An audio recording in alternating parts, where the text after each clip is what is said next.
So, in relation to the good white syndrome, how can white people mentally prepare ourselves and help our friends to be more open to criticism and self improvement surrounding race?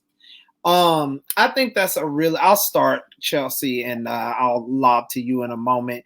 I think that's a really. I think that's the shadow work. One thing that I have learned in the last couple of years, like because taking on, starting in my own consultancy and putting myself out there as an expert in the field, has necessitated that I understand some things about myself because stuff comes up now.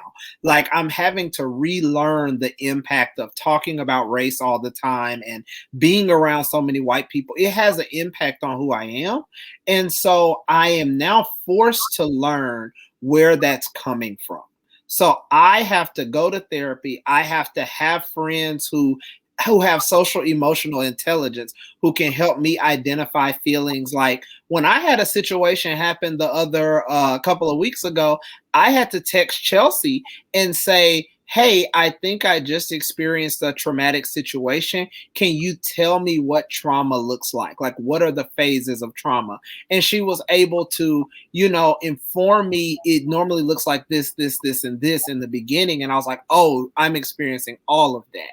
And so I think one of the things that I take for granted is just being in therapy and having friends who have social emotional intelligence. That is what preps me because and I'll even go beyond prep.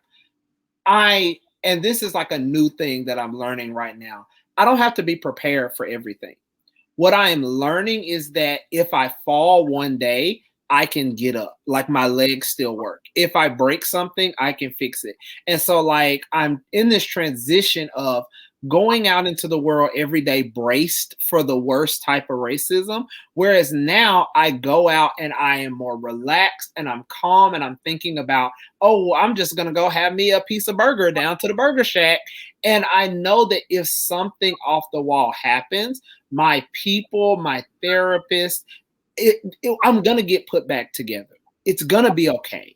And so when you think about being prepared for criticism and self-improvement, that all comes from digging into what made you unprepared for it. There is something in your life, family dynamics, some kind of trauma, relationship stuff, your shadow that has made you unreceptive to criticism and self-improvement around a lot of things. There are few people who are just mad about race.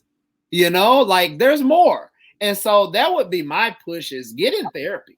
Get some friends with social emotional intelligence.